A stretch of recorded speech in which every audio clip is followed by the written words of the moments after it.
Halo Tribuners, selamat sore. Anda sedang menyaksikan live update Tribun News edisi Senin 3 Januari 2021.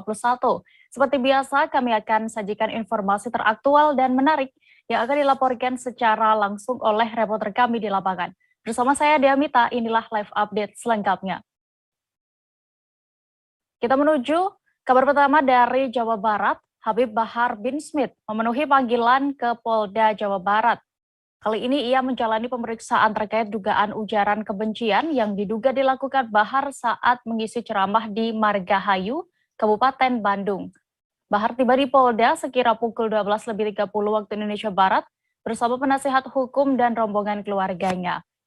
Dan untuk laporan lengkapnya akan disampaikan oleh jurnalis Tribun Jabar, ada Nazmi Abdurrahman yang kini sudah siap dengan informasi lengkapnya. Halo rekan Nazmi. Cek, Dea. Iya, Nazmi, bagaimana bisa diinformasikan tadi Anda gambarkan suasana pemeriksaan Habib Bahar bin Smith?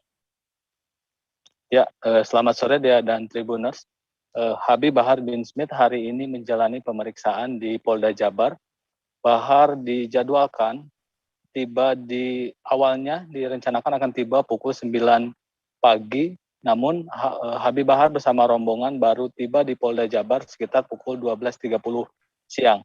Nah, sebelum Habib Bahar menjalani pemeriksaan, penyidik dari Polda Jabar meminta Habib Bahar untuk menjalani swab test.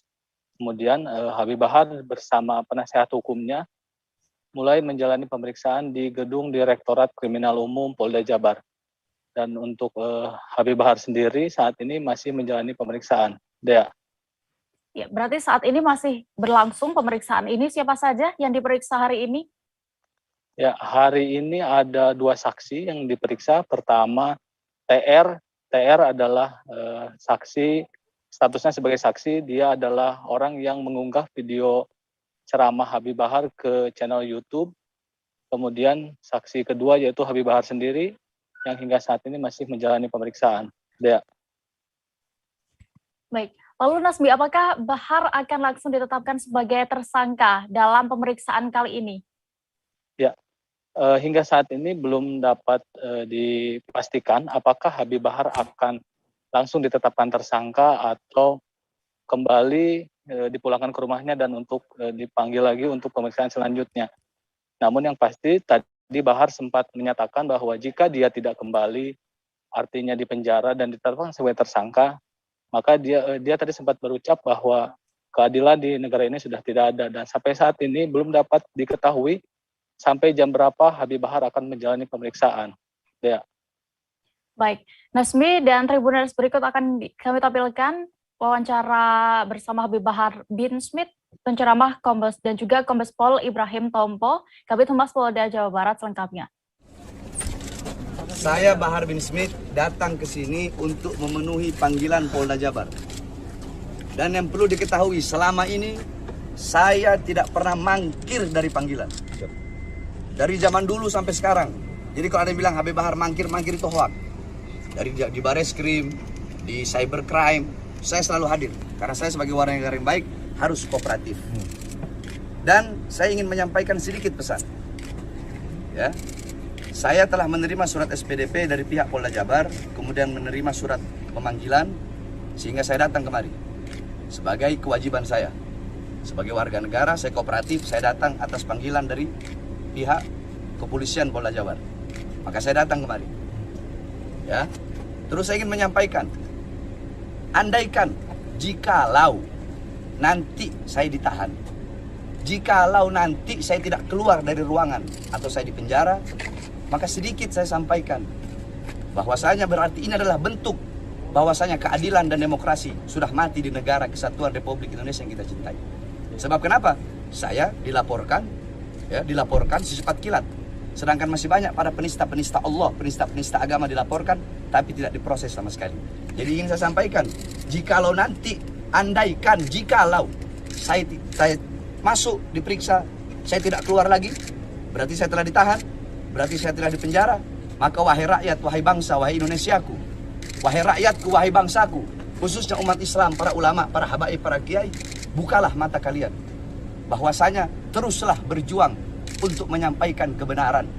untuk menyampaikan keadilan. Jangan pernah tunduk kepada kezaliman dari manapun datangnya kezaliman itu. Bagi saya, demi Islam, demi bangsa, demi rakyat, demi Indonesia, demi agama, demi akidah, jangankan di penjara, nyawa, jiwa saya murah harganya. NKRI harga mati, Indonesia merdeka.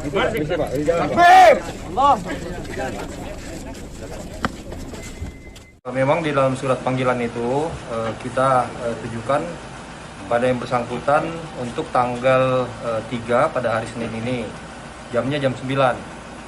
Namun tadi yang bersangkutan BS hadirnya pada jam 12 siang. Itu yang berapa pengacara atau tadi kayaknya pengiringnya banyak? Memang banyak yang mengiringi, tetapi yang kita perbolehkan untuk masuk dalam ruang pemeriksaan itu yaitu pengacara yang betul-betul mendampingi. Jadi kita perbolehkan cuma ada 2 pengacara yang mendampingi supaya memang pemeriksaan itu tidak terganggu. Bang, kalau untuk pertanyaannya, apa terkait pertanyaannya berapa poin yang ditanyakan oleh ke Bahar?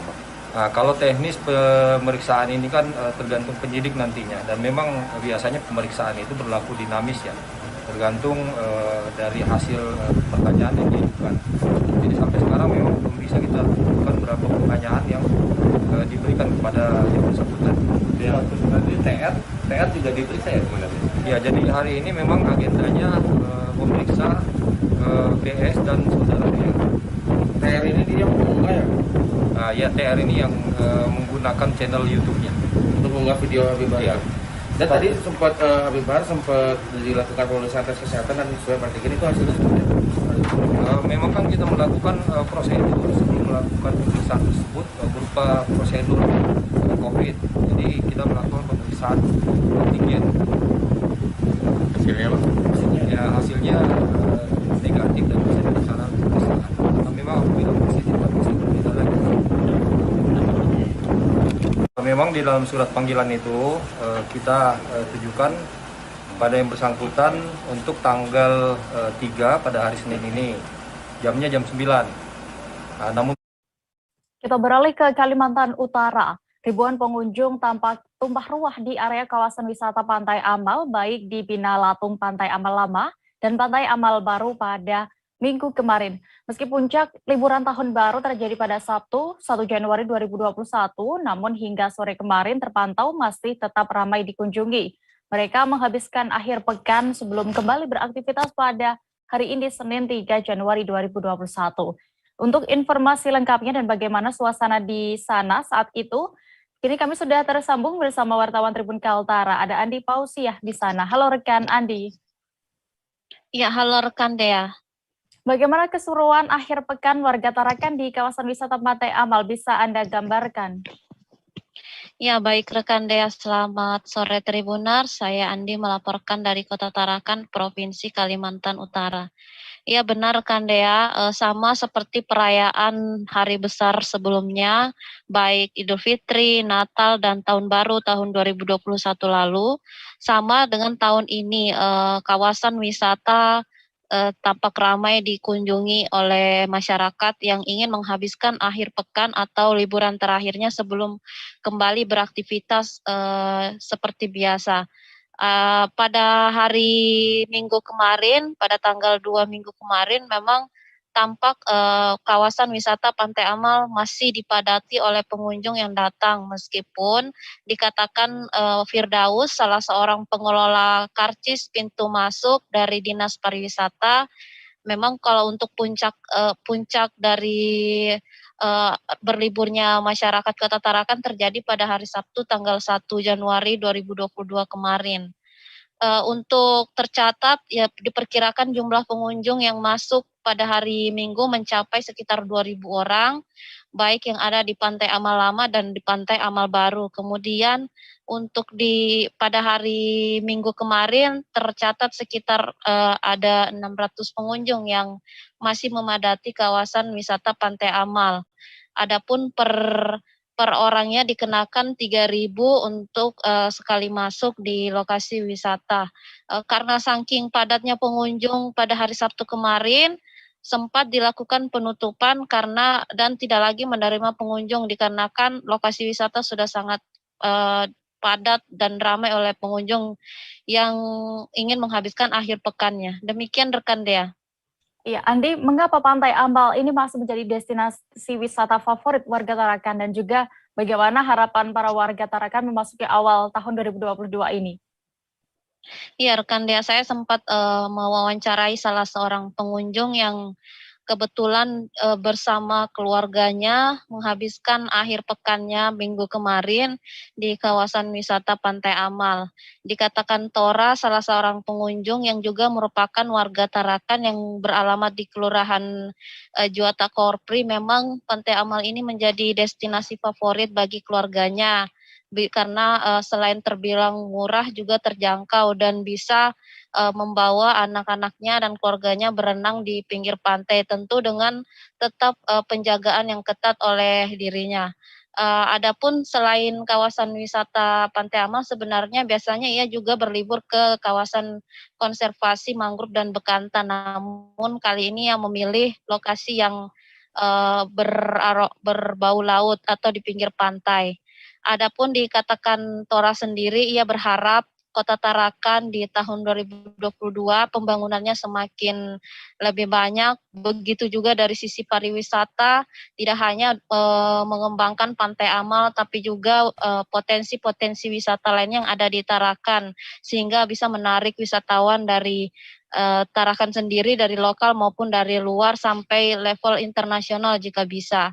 Ia juga menyetujui memang belum lama ini akan ada soft launching yang akan dilakukan oleh Pemkot Tarakan untuk membuka langsung kawasan wisata Pantai Amal secara resmi. Namun saat ini masih dalam proses penyelesaian persoalan perda retribusi masuk. Tora sendiri sebagai warga Tarakan berharap jikapun tarifnya sudah ditetapkan, harus menyesuaikan dengan fasilitas yang ada dan sesuai dengan tarif yang dikeluarkan oleh warga. Demikian rekan Dea. Baik, Tribuners, berikut kami tampilkan wawancara rekan jurnalis kami bersama Tora, salah satu pengunjung Pantai Amal selengkapnya. Berapa orang kesini, Pak? Banyak, ada 5 orang. Kenapa Pak memilih lokasi Pantai Amal nih, Pak? Habis nggak ada lagi ya di Tarakan ini. Bukan buat anak-anak gitu ya. Kalau emang ada yang lain ya cari yang lain ya. Tadi berenang-berenangnya juga ya, Pak ya, diawasin ya. Tapi memang biasanya setiap libur ke sini kapan? Enggak juga. Biasanya sebelumnya di mana, Pak? Apa biasanya? Biasanya kalau liburan kalau selain di Amal? Ya ke Amal aja. Paling Amal ke aja ya. Atau ke itu ke mana? Tempat yang banyak bekantan. KKMB. Iya, mangrove ya. Udah ya? Berapa orang Pak ke sini, Pak? 5. Keluarga ya. Ya. Gimana nih Pak perasaannya? Gimana? Oh ya biasa aja karena kan. Kita bergeser ke Tanah Tidung. Bupati Tanah Tidung Ibrahim Ali mengatakan pihaknya akan terus meningkatkan vaksinasi COVID-19 di Kabupaten Tanah Tidung. Diketahui total sasaran vaksinasi COVID-19 di Tanah Tidung saat ini berdasarkan Pusat Data dan Informasi atau Pusdatin Kementerian Kesehatan Republik Indonesia terdiri dari 5 kategori. Dari 5 kategori itu, 2 diantaranya masih di bawah capaian 70%, yakni kategori remaja dan lansia. Dan untuk laporan lebih lengkapnya, Tribuners akan disampaikan reporter Tribun Kaltara, ada Risnawati di sana. Halo rekan Risna. Halo rekan Dea. Risna, bisa Anda informasikan untuk ketersediaan vaksin di Kabupaten Tanah Tidung saat ini bagaimana? Ya, untuk ketersediaan vaksin di Tanah Tidung sendiri mencapai 3.660 dosis Dea, yang mana dari 3.660 dosis itu terbagi dari 2 jenis vaksin. Yang pertama itu ada Moderna sebanyak 260 dosis, kemudian Sinovac sebanyak 3.400 dosis Dea. Iya, Risna, terkait tadi capaian vaksinasi untuk lansia dan juga remaja masih di bawah 70%. Lalu bagaimana untuk vaksinasi anak usia 6 hingga 11 tahun di Tanah Tidung? Kapan akan pelaksanaannya? Ya, untuk pelaksanaan vaksinasi bagi anak usia 6-11 tahun masih menunggu ketercapaian vaksinasi lansia deh ya, yang mana untuk vaksinasi lansia ini syaratnya salah satunya yaitu 60% ketercapaiannya. Sementara untuk vaksinasi lansia di Tanah Tidung untuk dosis pertamanya baru mencapai 42,72%. Apabila dosis pertama lansia di Tanah Tidung telah mencapai 60%, maka vaksinasi bagi anak usia 6-11 tahun akan dimulai di Tanah Tidung, Dea. Kemudian juga saya sampaikan sedikit, sebelumnya disampaikan oleh Dinas Kesehatan Tanah Tidung, rencananya untuk pelaksanaan vaksinasi lansia ini untuk pelaksanaan vaksinasi anak usia 6-11 tahun ini akan dimulai Januari ini, Dea. Cuman masih menunggu ketercapaian 60% dari vaksinasi lansia itu sendiri. Seperti itu, Dea. Baik, lalu untuk perkembangan kasus COVID-19 di Tanah Tidung bagaimana saat ini? Apakah masih terjadi penambahan atau bagaimana? Ya, untuk kasus COVID-19 di Tanah Tidung sampai saat ini sudah melandai, Dea, yang mana hingga sepekan lebih ini tidak ada penambahan kasus positif COVID-19 di Tanah Tidung. Artinya masih tersisa 1 kasus di Kabupaten Tanah Tidung yang masih menjalani isolasi mandiri di rumah. Seperti itu, Dea. Baik, terima kasih rekan Risnawati untuk laporan Anda langsung dari Kabupaten Tanah Tidung. Selamat bertugas kembali. Yokal, bocah berusia 11 tahun, kelas 6 SD di Buntu Buaya Toraja Utara yang jatuh ke sungai beberapa waktu lalu akhirnya ditemukan. Korban ditemukan dalam kondisi meninggal dunia. Proses evakuasi tersebut pun berlangsung dramatis lantaran kondisi air sungai yang deras. Informasi lengkapnya dan juga bagaimana momen atau saat para relawan ini melakukan evakuasi terhadap bocah ini akan disampaikan oleh rekan Tommy Paseru, wartawan Tribun Timur. Halo, rekan Tommy. Halo, rekan Dea. Tommy, bisa diinformasikan lokasi tepatnya korban ini ditemukan? Baik, Dea dan Tribuners. Jadi sebelumnya saya jelaskan setelah 3 hari pencarian terhadap Yokal bocah kelas 6 sekolah dasar yang jatuh ke sungai dan dinyatakan hilang oleh warga akhirnya membuahkan hasil. Pada minggu kemarin, tepatnya pukul 8.55 pagi, jasad korban ditemukan tersangkut di antara dahan pohon yang hanyut, maksud saya terbawa air sungai. Jadi jasad Yokal pertama kali ditemukan oleh seorang warga yang sedang juga berusaha mencari keberadaan korban tersebut. Ya. Bisa diinformasikan saat itu bagaimana proses evakuasi terhadap Yokal ini dan kondisi korban bisa dilaporkan? Baik, kondisi korban sudah meninggal dunia. Saat itu tim SAR gabungan yang sementara melakukan penyusuran sungai setelah mendapat informasi dari warga langsung melakukan proses evakuasi. Jadi proses evakuasi yang dilakukan tim SAR gabungan ini berlangsung dramatis, di mana tim SAR harus berupaya mengevakuasi korban di bawah derasnya air sungai.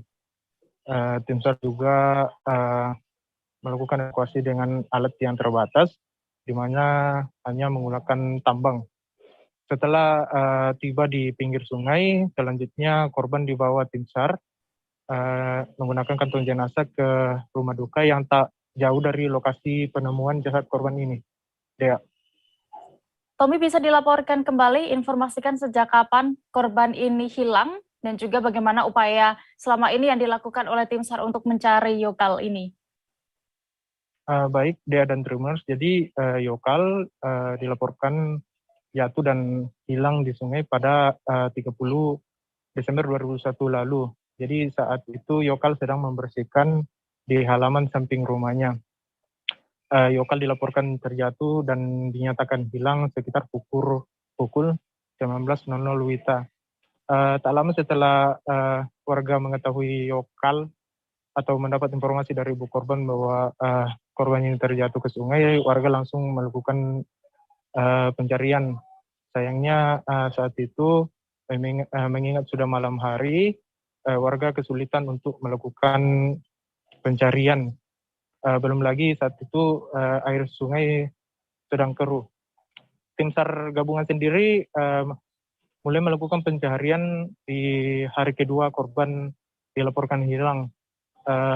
Pencarian dilakukan dengan menyusur sungai, menggunakan perahu karet, dan tim SAR gabungan juga melakukan penyelaman di titik sungai tempat korban dilaporkan hilang. Jadi perlu kami juga informasikan dia. Jadi saat ini pihak keluarga sedang mempersiapkan proses pemakaman terhadap Yokal bocah yang jatuh ke sungai ini dan dinyatakan meninggal dunia.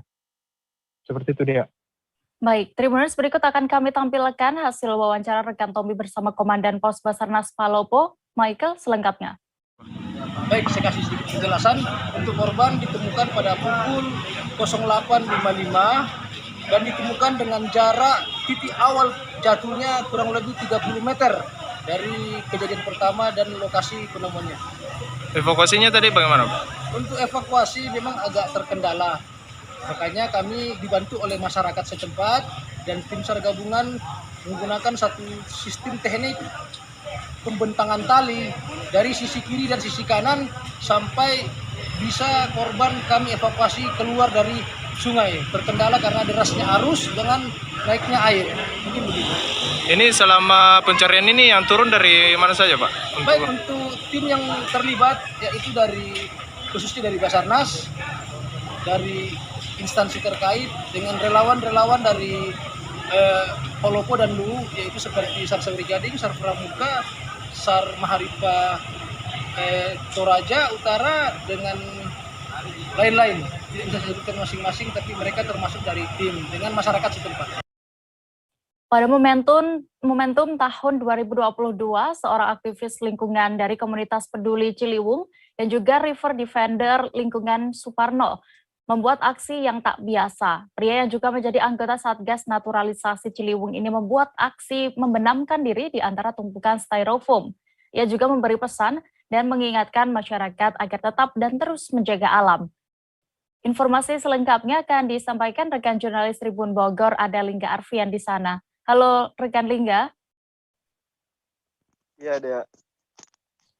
Lingga, bisa diinformasikan dari mana ide awal aktivis lingkungan ini bisa memiliki ide dan akhirnya membenamkan tubuh di sampah styrofoam ini?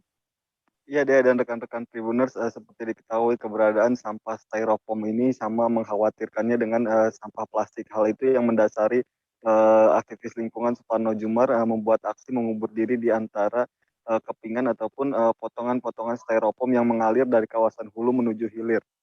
Nah, atas dasar tersebut Suparno ingin mengabarkan ataupun memberikan pesan kepada masyarakat bahwa jika lingkungan tidak dibenahi mulai saat ini, maka manusia itu sendiri yang akan nantinya terbenam oleh sampah itu. Untuk itu, kata Suparno, pesan yang kuat ini disampaikan agar masyarakat memiliki refleksi untuk terus memperbaiki lingkungan di awal tahun 2002 ini.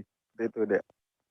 Sebenarnya seperti apa kondisi sampah styrofoam di lingkungan Sungai Ciliwung ini hingga akhirnya Suparno melakukan aksi seperti itu, Lingga? Iya, dikatakan Suparno bahwa keberadaan sampah styrofoam ini bisa dibilang tidak pernah menghilang gitu dari bantaran Sungai Ciliwung ataupun dari aliran sungai. Setiap kali dibersihkan maka aliran sampah styrofoam tersebut kembali ada di lokasi itu, dan hal yang sama juga terus berulang kali. Sehingga kata Suparno perlu adanya kebijakan khusus ataupun kekuatan dari pemerintah untuk bijak dalam menggunakan styrofoam, karena memang keberadaan styrofoam ini sangat membahayakan bagi kesehatan warga maupun kelestarian lingkungan seperti itu. Kemudian Lingga, apakah Suparno sempat memberikan atau memberitahu bagaimana langkah ke depan agar sampah styrofoam ini bisa dibersihkan? Ya Dea, jika dibersihkan dengan cara manual, mungkin akan membutuhkan waktu bisa lebih berbulan-bulan bahkan bertahun-tahun. Nah, untuk itu Suparno pun berencana akan mengundang gitu sebuah pemilik teknologi untuk membuat teknologi menyerap ataupun menghisap styrofoam, karena styrofoam ini merupakan bahan yang ringan sehingga bisa dihisap dengan alat seperti parfum cleaner untuk membersihkan sampah ini, karena memang keberadaan sampah ini sangat mengkhawatirkan sekali deh. Jadi bisa kita lihat di sepanjang hulu aliran sungai di kawasan Kabupaten Bogor yang membentang hingga Jakarta tersebut, hampir di setiap titik ataupun di sepanjang itu kita temui adanya tumpukan ataupun serakan sampah styrofoam. Untuk itu kata Suparno pun perlu adanya aksi nyata dari banyak pihak ataupun masyarakat sendiri, seperti itu. Baik, terima kasih rekan Lingga Arvin untuk laporan Anda. Selamat bertugas kembali. Tribuners, jangan kemana-mana karena kami masih akan menyajikan informasi pilihan lainnya. Tetaplah di Live Update. Oke, apa kabar Bang Arif di sini untuk strateginya? Kalau saya sendiri di Jumip 37 ini yang semalam baru mulai, saya udah sebenarnya aku nggak ngerasa itu penangkapan atau penggerebegan atau apapun itu. Karena gitu, posisinya aku kriteria. Jadi kita mengenal disebut dengan stroke yang tidak berdarah dengan stroke yang berdarah. Stroke yang tidak berdarah itu biasanya ditandai dengan adanya penyumbatan. Kalau itu terjadi di sini mungkin pikirnya tidak ke situ kali ya. Tapi kalau di Korea atau di Kamboja itu ada beberapa paper yang saya itu Mas, ya, dulunya tukang koran. Oh gitu ya. Tukang koran. Ya, saya baca itu Pak. Tuh kan pernah baca kan? Ya. Jadi kalau saya jadi tanggam itu udah bersyukur banget. Si anak ini dijadikan sebagai tersangka begitu. Ya, kalau ini kita bicara yang di luar kasus Bongombo ya. Dengan nama hujan shower, di mana terdapat batas jelas antara daerah hujan dan tidak hujan yang biasanya terjadi pada fase awal mature stage atau tahap berbahaya itu Kang.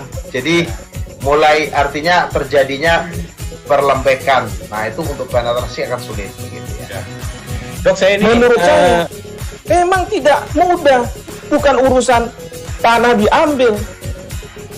Kalau misalnya Amerika Serikat sekarang, Rasulullah mengatakan dalam sebuah hadis bahwa berpuasa di 6 hari Syawal itu. Oke, apa kabar Bang Arif di sini untuk strateginya? Kalau saya sendiri di Jumip 37 ini yang semalam baru mulai, saya udah sebenarnya aku nggak ngerasa itu penangkapan atau penggerebegan atau apapun itu. Karena gitu, posisinya kriteria. Jadi kita mengenal disebut dengan stroke yang tidak berdarah dengan stroke yang berdarah. Stroke yang tidak berdarah itu biasanya ditandai dengan adanya penyumbatan. Kalau itu terjadi di sini mungkin pikirnya tidak ke situ kali ya. Tapi kalau di Korea atau di Kamboja itu ada beberapa paper yang saya itu Mas, ya, dulunya tukang koran. Oh gitu ya. Tukang koran. Ya, saya baca itu Pak. Tuh kan pernah baca kan? Ya. Jadi kalau saya jadi tanggam itu udah bersyukur banget. Si anak ini dijadikan sebagai tersangka begitu. Ya, kalau ini kita bicara yang di luar kasus Bongombo ya. Dengan nama hujan shower, di mana terdapat batas jelas antara daerah hujan dan tidak hujan yang biasanya terjadi pada fase awal mature stage atau tahap berbahaya itu Kang.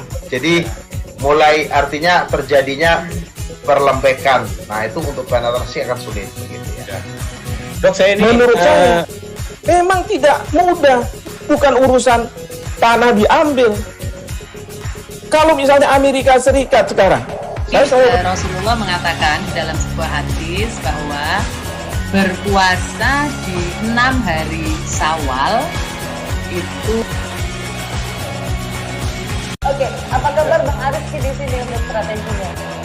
Kalau saya sendiri di Jumip 37 ini yang semalam baru mulai, saya udah sebenarnya aku nggak ngerasa itu penangkapan atau penggerebegan atau apapun itu. Karena gitu, posisinya kriteria.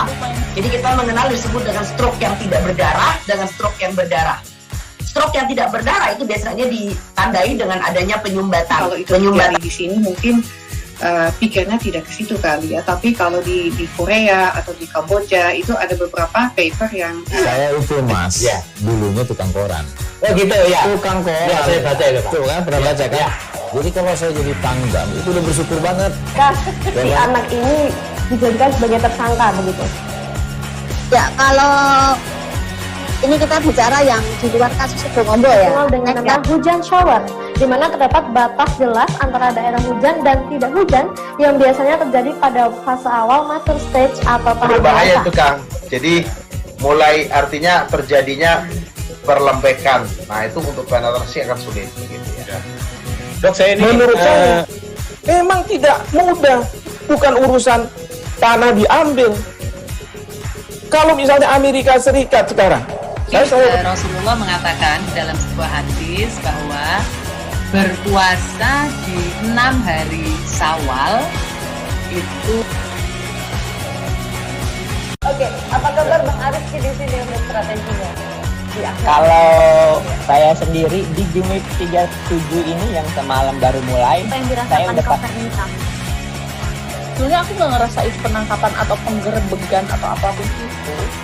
Karena gitu, posisinya aku kriteria. lumayan. Jadi kita mengenal disebut dengan stroke yang tidak berdarah dengan stroke yang berdarah. Stroke yang tidak berdarah itu biasanya ditandai dengan adanya penyumbatan. Kalau itu terjadi di sini mungkin pikirnya tidak ke situ kali ya. Tapi kalau di Korea atau di Kamboja itu ada beberapa paper yang Saya itu Mas, dulunya tukang koran. Oh gitu ya. Tukang koran. Ya, saya baca itu Pak. Tuh kan, pernah baca kan? Terima kasih Anda masih menyaksikan live update Tribun News. Kita menuju informasi berikutnya. Pengadilan Tindak Pidana Korupsi pada Pengadilan Negeri Jakarta Pusat hari ini, Senin 3 Januari 2022, kembali menggelar sidang perkara dugaan penyuapan penghentian kasus untuk terdakwa mantan Wakil Ketua DPR RI, Aziz Syamsuddin. Dalam perkara ini, Aziz Syamsuddin didakwa memberi suap total senilai 3,619 miliar rupiah, dengan rincian 3,99 miliar rupiah dan 36.000 dolar Amerika Serikat kepada eks penyidik KPK asal Polri Stefanus Robin Patuju dan advokat Maskur Hussein. Tujuan pemberian suap dimaksudkan Aziz untuk membantu mengamankan perkara penyelidikan KPK di Lampung Tengah. Dan informasi lengkapnya akan disampaikan reporter Tribun News, ada Danang Triatmojo di sana. Halo rekan Danang.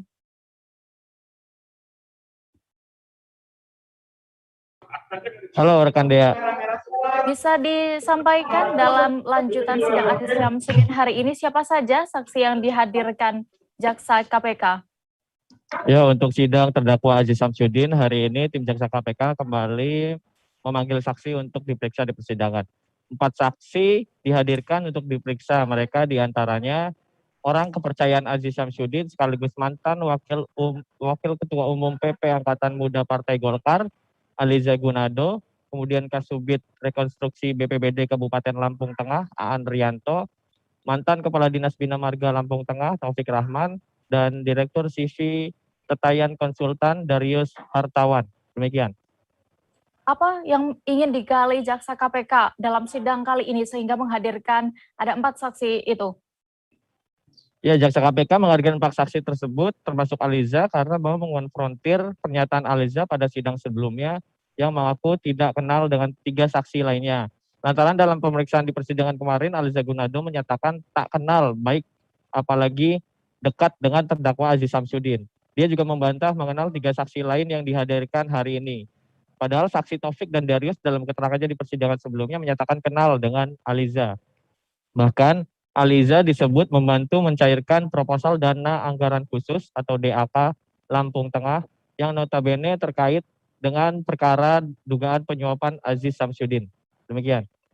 Ya, rekan dan kami mendapatkan informasi bahwa jaksa dan juga majelis hakim sempat mengkonfrontir pernyataan dari Aliza dengan para saksi ini. Bagaimana keterangan tersebut? Bisa dijelaskan? Tadi hakim anggota Fahzal Hendri mengkonfrontasi Aliza Gunado dengan ketiga saksi. Saat ditanya hakim, saksi atas nama Darius mengaku kenal dengan Aliza. Berangkat dari jawaban Darius, hakim kemudian mengkonfirmasinya kepada Aliza. Tapi Aliza tetap mengaku tidak kenal dengan Darius. Hal yang sama juga ditanyakan ke saksi atas nama Aan Rianto dan Taufik Rahman. Keduanya menegaskan juga mengenal sosok Aliza. Tapi lagi-lagi Aliza menampik. Dia menyatakan tidak tahu siapa Aan Rianto dan Taufik Rahman yang dihadirkan sebagai saksi hari ini. Keterangan Aliza dalam persidangan membuat hakim bertanya-tanya, sebab keterangannya bertolak belakang dengan jawaban ketiga saksi. Atas kondisi tersebut, Hakim menyerahkan ke jaksa penuntut umum untuk menindaklanjuti perihal beda keterangan dari saksi Aliza. Apakah akan diperkarakan sebagai pemberi keterangan palsu atau dugaan lainnya. Demikian, Dea. Baik, terima kasih rekan Danang Triatmojo untuk laporan Anda. Selamat bertugas kembali. Kita beralih ke Jawa Timur. DPC Partai Gerindra Kabupaten Malang bersikeras mendukung Prabowo Subianto sebagai calon presiden pada pemilihan umum atau pemilu tahun 2024 mendatang. Kekalahan Prabowo pada pemilu 2019 lalu tak menyurutkan loyalitas kader Gerindra Kabupaten Malang dan tetap mendukung Prabowo menjadi Presiden RI selanjutnya. Kondisi yang dialami Prabowo saat ini disebut sangat berbeda dengan tahun 2019 lalu. Informasi lengkapnya akan disampaikan rekan jurnalis dari Surya Malang, ada Erwin Wicaksono. Halo rekan Erwin. Halo rekan Dea. Bisa Anda informasikan lebih lengkapnya terkait alasan kader Gerindra di Malang ini meminta Prabowo Subianto tetap menjadi mencalonkan sebagai calon presiden pada 2024 mendatang? Ya, baik. Ya, kami barusan mendapatkan informasi bahwasanya DPC Gerindra Kabupaten Malang telah menyatakan sikap dan dukungannya untuk mendukung Prabowo Subianto mencalonkan diri pada pemilihan presiden pada tahun 2024. Sosok Prabowo yang saat ini memiliki modal-modal politik seperti menjadi ketua umum dan kemudian duduk di jajaran kabinet pemerintahan saat ini, menjadikan DPC Gerindra Kabupaten Malang sangat yakin untuk mendukung penuh Prabowo Subianto untuk mencalonkan diri sebagai presiden pada tahun 2024 ini. Begitu, ya. Lalu bagaimana langkah yang sudah dilakukan oleh DPC Gerindra guna memasifkan dukungan kepada Prabowo ini, Erwin? Ya, terbaru DPC Gerindra Kabupaten Malang sudah mengumpulkan kader-kadernya yang terdiri dari 5 dapil di Kabupaten Malang untuk berkumpul dan menyatakan sikapnya untuk mendukung penuh Prabowo mencalonkan diri.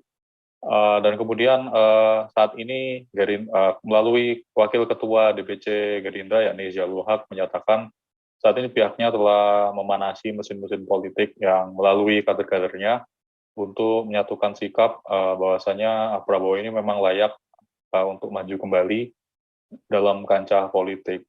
Ia tidak melihat kekalahan Prabowo pada masa lalu, namun dengan bermodalkan keyakinan dan kapasitas Prabowo yang dimiliki oleh Prabowo saat ini, para kader-kader sepakat dan meyakini Prabowo akan mau dan bersedia untuk mencalonkan diri di kancah politik paling tinggi di Indonesia tersebut. Begitu, rekan Dea.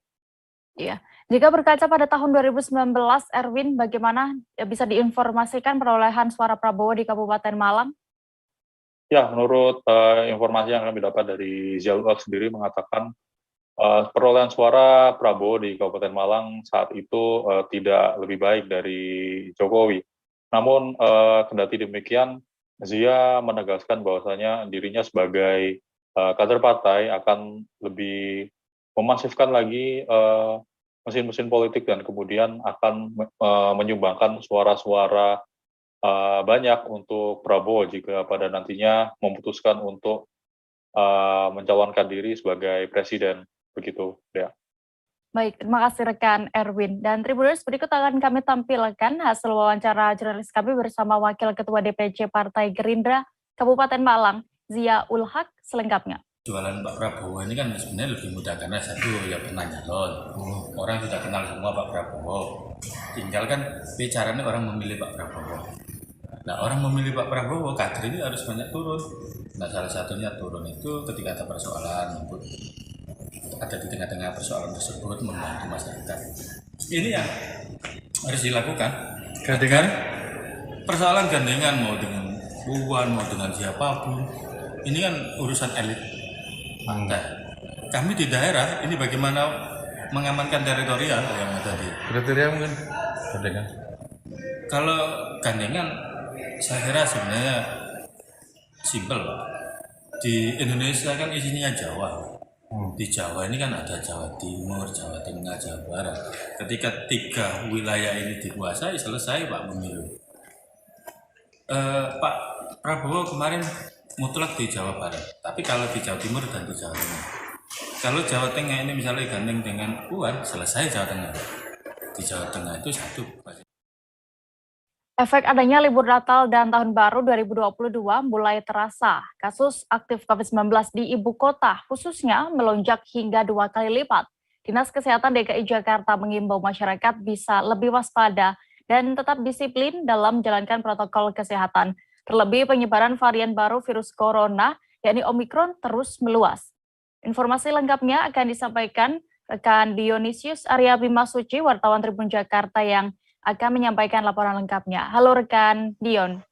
Halo Dea. Dion, bagaimana bisa Anda jelaskan kronologi kenaikan kasus aktif COVID-19 di DKI Jakarta yang kembali terjadi ini? Iya Dea, jadi selama bulan November kemarin, kasus COVID-19 di DKI Jakarta memang terus berangsur turun hingga mencapai titik terendah pada 15 Desember 2021 kemarin, yaitu mencapai 217 kasus.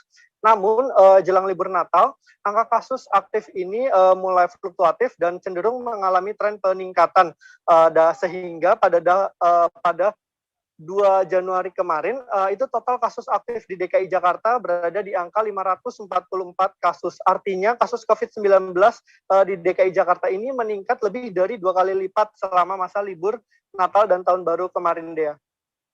Lalu, Dion, terkait keadaan saat ini, apakah sudah ada tanggapan dari Pemprov DKI? Pemprov DKI Jakarta melalui Dinas Kesehatan sendiri meminta masyarakat tetap waspada dan tetap menjalankan protokol kesehatan. Kemudian bagi masyarakat yang belum divaksin, Dinas Kesehatan meminta mereka untuk segera mendatangi sentra-sentra vaksinasi COVID-19. Pendaftaran vaksinasi bisa dilakukan lewat aplikasi Jakarta Kini atau Jaki.